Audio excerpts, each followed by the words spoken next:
11:25 de la mañana en la República Argentina. Me pasé unos minutos. Tenía prevista esta nota para las 11:15, pero un amigo, Roy Cortina, me va a saber disculpar los minutos de retraso después de charlar con Graciela Barreiro, la gerente operativa del Jardín Botánico de la ciudad.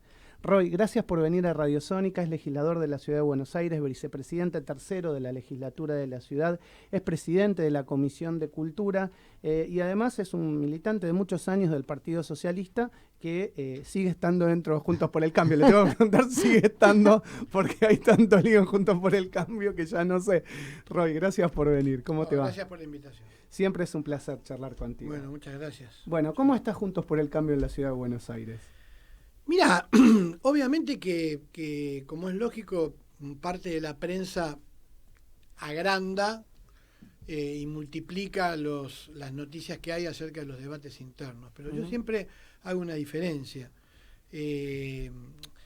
La política argentina es facciosa, ¿sí? Es de confrontación, pero yo creo que el debate interno de Juntos por el Cambio no tiene nada que ver con el debate interno irresponsable, por ejemplo, que tiene el gobierno nacional, que tiene la responsabilidad de administrar el Estado, y el presidente y la vicepresidenta no se dirigen la palabra.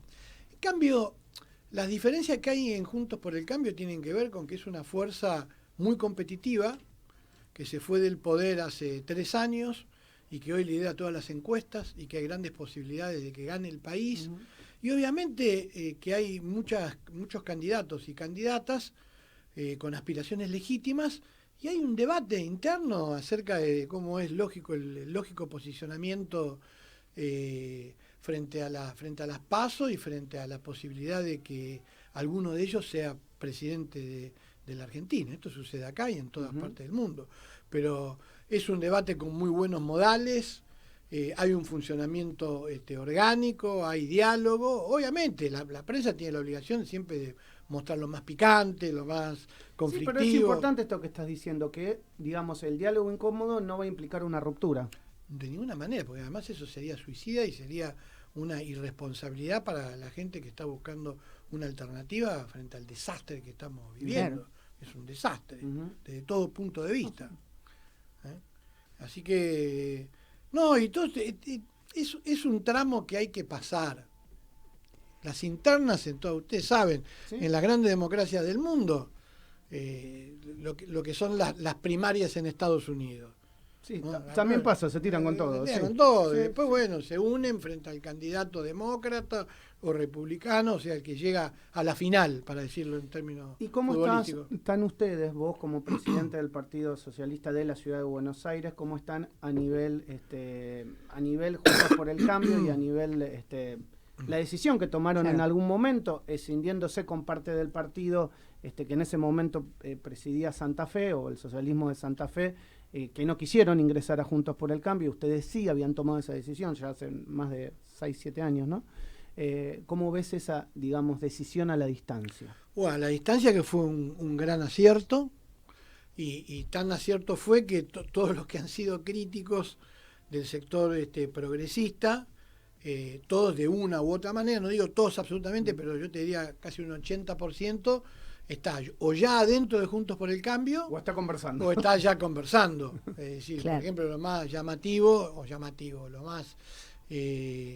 lo más fuerte es que en Santa Fe el famoso Frente de Frentes es un nombre que eligieron de fantasía para no tener que decir Juntos por el Cambio, porque si está el socialismo, está la Unión Cívica Radical, está la Coalición Cívica, está el PRO, Juntos por el Cambio. 4 patas, ladra, mueve la cola, es un perro, ¿no? Claro. Entonces podrán buscar el nombre que quieran. En Mendoza ya estábamos, en Jujuy ya estábamos por eso era una injusticia lo que se hacía con la Ciudad de Buenos Aires. En Jujuy ya estábamos con Morales.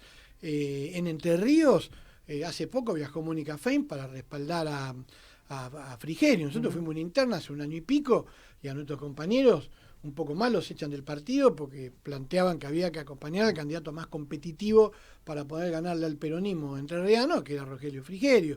O sea, está sucediendo todo lo que nosotros de alguna manera pronosticamos, las tendencias que habían de que la Argentina está sufriendo una polarización muy fuerte, y que el socialismo no puede tener y el progresismo en general no puede tener una mirada una mirada progresista testimonial, ¿sí? Ajena a la polaridad que la propia sociedad ya eligió, ¿sí? Y que dentro de esa polaridad nosotros tenemos que hacer una apuesta para frenar el proyecto populista en la Argentina que ha encarnado el kirchnerismo, que ha gobernado los últimos 16 de los 20 años, y el resultado está en los indicadores, ¿no? Es decir, acá se puede decir cualquier cosa, pero en la provincia de Buenos Aires, tanto que se habla de la ciudad, se ha privatizado el 12% del suelo bonaerense con barrios cerrados. No le van a echar la culpa a los 4 años de Vidal.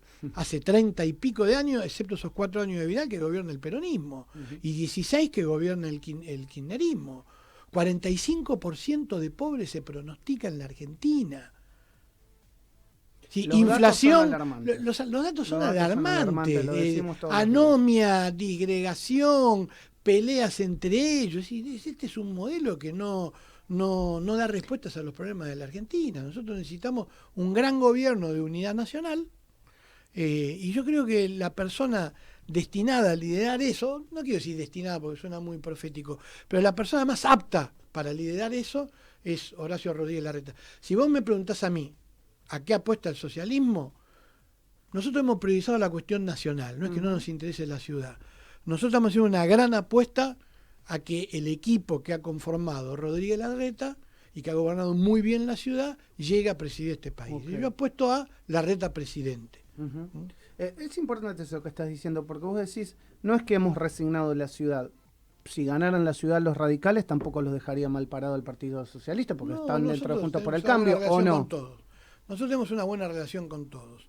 Lo que pasa es que nosotros vamos a decidir la candidatura vamos a elegir el candidato que vamos a apoyar en la ciudad de Buenos Aires en virtud de cuán favorable sea al camino que tiene para llegar a la presidencia Horacio Rodríguez Larreta. De la estrategia nacional. Exactamente. Okay. Nosotros vamos a subordinar la elección del candidato a jefe de gobierno de acuerdo a lo que nosotros consideramos que es prioritario para los porteños, para todo el país, que es quién va a ser el presidente en la Argentina. Y en función de eso eligen... En función de eso, la realidad igual va simplificando los caminos. Sí, ¿no? ya lo se van a ir viendo, cayendo algunos candidatos, van a quedar, todos sabemos, 2 finalistas, después veremos.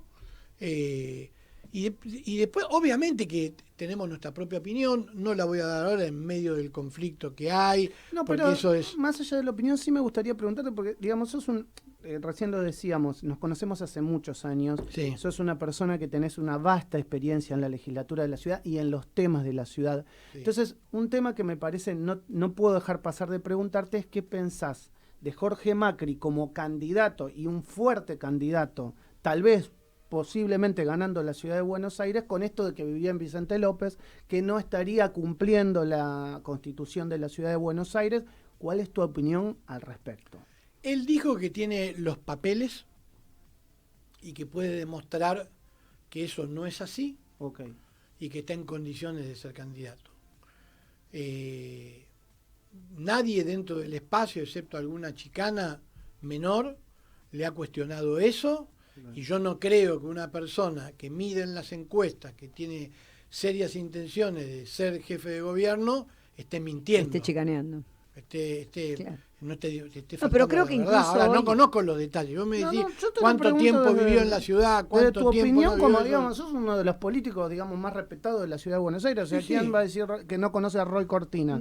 Entonces te lo tengo que preguntar en base a eso. Después, lo obviamente... mismo pasó en su momento con Santilli. Sí. Y bueno, tuvo que demostrar que tiene un domicilio en la provincia de Buenos Aires. Son cosas, viste, que pero también como hoy... le echaron digamos, vos no le pones objeción a eso. No, hoy. Yo no le pongo objeción. Para nada. No. Bien. A menos que esto llegue a la justicia y lo que plantee Jorge Macri no sea lo que está cierto, diciendo. No sea lo que está diciendo. Bueno, no es que ahí ya no va a ser importante mi opinión, sino lo que pase jurídicamente con la justicia electoral. Se entiende. No, pero incluso hoy en una entrevista que le hicieron a Larreta a primera hora de la mañana, confirmó que él había visto la documentación de Macri, que en definitiva, si había algo que no estaba al alcance de su interpretación, iba a ser dirimido por la justicia. Sí, o sea que... claro. Me parece lo más lógico, ¿no? Porque tampoco te vas a poner a controlar los papeles o, ¿no? Bueno, quiero pasar a un tema que es no menor, que es tu relación con la legislatura de la Ciudad de Buenos Aires, que sos presidente de la Comisión de la Cultura. ¿Cuántos artistas y cuántos reconocimientos pasan por tu comisión? Es la verdad lo que han laburado a lo largo de estos años. Bueno, acá Edgardo Moreira, un querido amigo, ha recibido una distinción el año pasado. Sí, realmente. ¿Cómo se labura, no, el tema desde el punto de vista cultura en la legislatura? Tenemos un gran equipo. La Comisión de Cultura es la comisión que más se reunió en estos últimos 2 años, cuento la pandemia también. Es la única comisión en donde varios funcionarios se hicieron presentes, ¿no? Para que la oposición les pueda preguntar, interpelar de alguna manera, no en el sentido de la interpelación, pero sí cuestionar, hacer preguntas. De hecho, el ministro abogado fue 2 veces. Eso sucede poco en la legislatura, y es la comisión que más se reúne. Obviamente, también no para relativizarlo, yo también he sido presidente de la Comisión de Cultura de la Cámara de Diputados. Las comisiones de cultura son comisiones de mucho trabajo porque se ingresan siempre muchos expedientes, ¿sí? Para ser justos también. Sí. Pero bueno, se la puede tomar con actitud laboriosa o se la puede tomar con una actitud burocrática. Nosotros no hemos elegido tomar todos esos expedientes que son numerosos que ingresan con una actitud burocrática, sino que lo hemos tomado con una actitud de trabajo. Efectivamente hemos reconocido a muchos artistas, esa es una parte del trabajo. La verdad que también hemos discutido con muchas organizaciones culturales, hemos acompañado el trabajo del Ministerio de Cultura, que es muy bueno, hemos acompañado a la cultura independiente, sobre todo en los 2 años terribles que fueron de la pandemia, que acompañar era muy importante, más allá de las políticas públicas, y además hemos hecho una serie de trabajos y he sido autor de una serie de leyes para beneficiar a determinados actores de la cultura en la ciudad, como para un ejemplo, bares notables. Claro. Los hemos eximido de algunos impuestos a través de leyes de mi autoría. Fui el autor de la ley para crear, así como se han creado los bares notables, ahora se han creado las librerías ilustres, ¿sí? Que sabemos que es una de las marcas registradas de la ciudad, que es una de las ciudades que más librerías tiene, librerías, como diríamos cuando se viaja a otro país, que vos decís qué antigüedad que tiene, qué cantidad de libros que tiene. Bueno, Buenos Aires no tiene nada que envidiarle a ninguna gran capital europea. De hecho, nosotros estamos trabajando y hemos reconocido obviamente a la vieja librería de Ávila, la que está enfrente de la iglesia de San Ignacio, ¿no? Enfrente en diagonal del Nacional de Buenos Aires, que esa librería, y hace poco vinieron y nosotros los ayudamos, un grupo de catalanes que está haciendo una serie muy interesante que va a salir por streaming, que se llama Book Lovers, y ellos, bueno, están visitando todas las librerías viejas de las grandes capitales de Europa y de América Latina. Eligieron Ciudad de México, Bogotá y Buenos Aires. Y vos sabés que lo interesante, para que lo sepan los oyentes de la radio, que Buenos Aires, a través de esa librería, disputa, junto con una vieja librería de Lisboa que yo conozco, el título de ser la librería más vieja del mundo. Mirá vos, qué bárbaro. Del mundo, ¿sí? Qué bárbaro. Y además Buenos Aires tiene una enorme cantidad de librerías anticuarias, con lo cual nosotros queremos potenciar eso, y por eso hemos presentado este proyecto para hacer el listado, para constituir una comisión en donde estén presentes el Ejecutivo, la legislatura, las librerías, los dueños de las librerías, porque es un valor agregado de la ciudad. Otra ley muy importante que me ha causado una gran satisfacción, que era algo que no se prestaba mucha atención, que era una disciplina artística de las más perjudicadas en la pandemia, es que fui autor de un proyecto que ya es ley, que la ciudad tiene ley de coros. Una actividad que yo lo decía emocionado en el recinto, uno no se da cuenta la cantidad de coros que existen en la ciudad de Buenos Aires y en el país. Es decir, yo voy al colegio, ¿no? Al jardín de infantes de mi hijo, hay un coro. Vos vas a la primaria, hay un coro. Vas a tu facultad, hay un coro. Vas a la legislatura, hay un coro. Todos los coros religiosos tienen coros. Proliferan los coros. Bueno, ADICORA, que es la Asociación de Directores de Coros de la Argentina, y la Red Nacional de Coros, nos distinguieron a la legislatura, trabajaron con nosotros en la ley, vinieron emocionados. Bueno, la cuestión que ahora vinieron los coros protestantes, los coros católicos, los coros de todos los credos religiosos, gospel, y se ha armado una movida impresionante con los coros. Qué bueno eso. Y creo, me lo ha prometido abogado, ¿no? Bueno. Que así como hay noche de los libros, noche de los bares, va a haber una noche de los coros maravilloso. En la ciudad de Buenos Sí, Aires. de la pintura. A partir de esta ley. Algo que ha sucedido en la pandemia es que, digamos, se abrieron mucho los barrios y también la cultura se llevó a los barrios. Sí. La cantidad de teatros, Sí, la sí. cantidad de, obviamente, de bares notables, de restaurantes. ¿Cómo estás viendo esa modificación del centro porteño hacia los barrios? Buena, sin abandonar el casco céntrico de la ciudad, que, mira, todos los cascos céntricos de las ciudades importantes del mundo le pasaron lo mismo que le pasó al casco céntrico de la ciudad. Como no es un casco, no es una zona en todas partes del mundo, pasa esto, de tipo residencial. Si bien vive gente, es una zona que, como vos podrás saber, después de las 7 de la tarde ya es otra cosa. Exacto.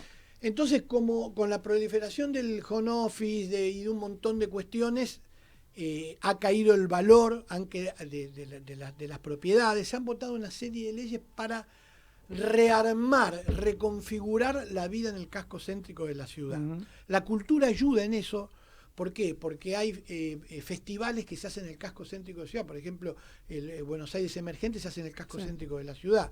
Hemos presentado proyectos, pero también se van a reciclar edificios para que allí puedan venir a... Vos sabés que la ciudad de Buenos Aires es una ciudad que está puntera, o está entre los primeros 5 o 6 destinos para los estudiantes, para los visitantes, los turistas y visitantes nómades.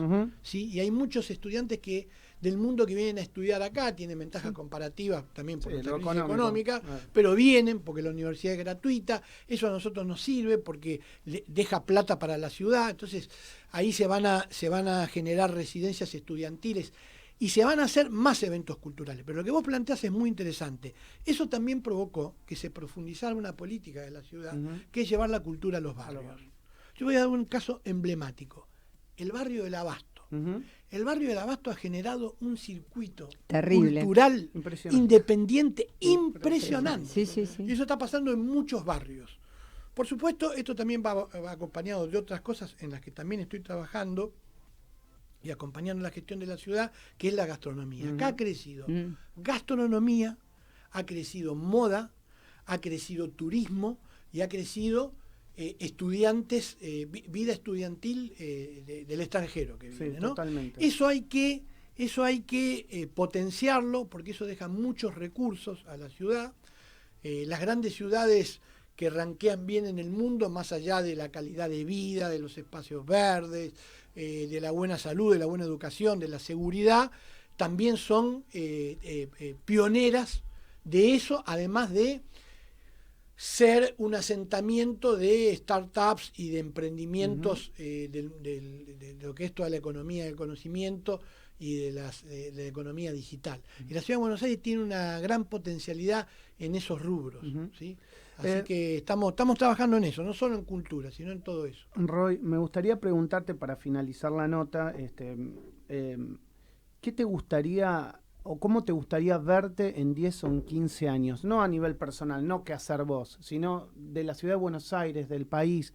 ¿Qué te gustaría? Es decir, ¿te ves en 10 o 15 años? Para no ser egoísta y no pensar qué me gustaría que pase en la Argentina cuando yo sea viejo.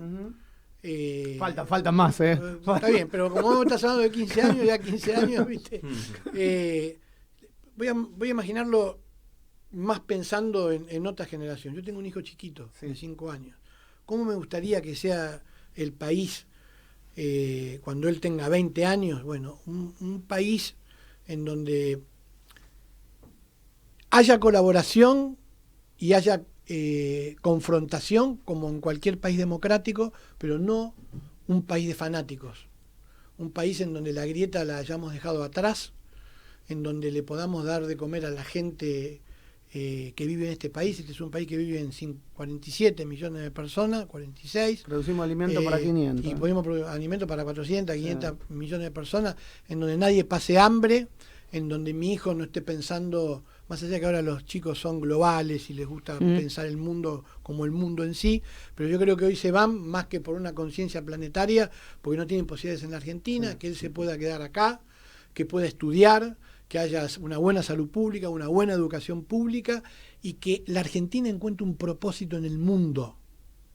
Y ese propósito en el mundo solamente se puede hacer si los argentinos nos unimos por lo menos en un 70 o un 80% durante 10 años seguidos para industrializar este país, industrializarlo acomodado obviamente esa industrialización al siglo XXI, con las industrias del futuro, no vivir solamente de los productos primarios que ofrece el país, no hacer incompatible la industrialización con la riqueza natural que tiene el país, o sea, un país que tenga el protagonismo y la llamada de atención que tuvo la personalidad del país, ¿sabes con qué? Con el Mundial. Claro. Bueno, con el Mundial. Todo el mundo miraba a las Argentinas. ¿No? Claro. A mí hoy, yo lo dije el otro día en el recinto, con esto termino, ¿no? Sí. Para no sacarle más tiempo. Por favor, sí. Sesiones del 24 de marzo. Discutimos sobre el 24 de marzo. Sesiones sobre Malvinas, que nos tenía que unir, discutimos sobre Malvinas. Lo único que nos une es la escaloneta. Habría que sacar alguna conclusión de eso.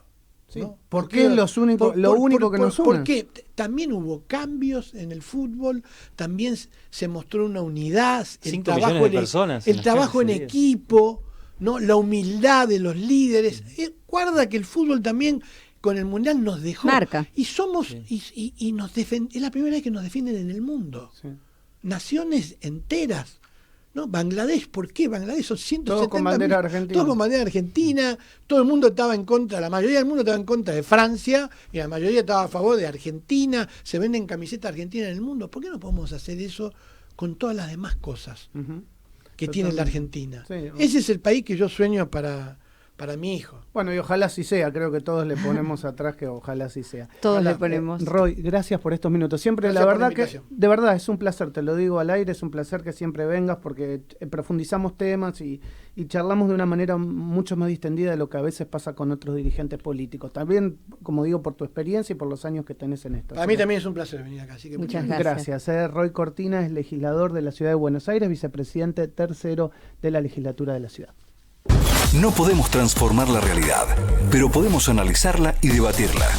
El arranque con Maxi Lecky en la mañana de Radio Sónica.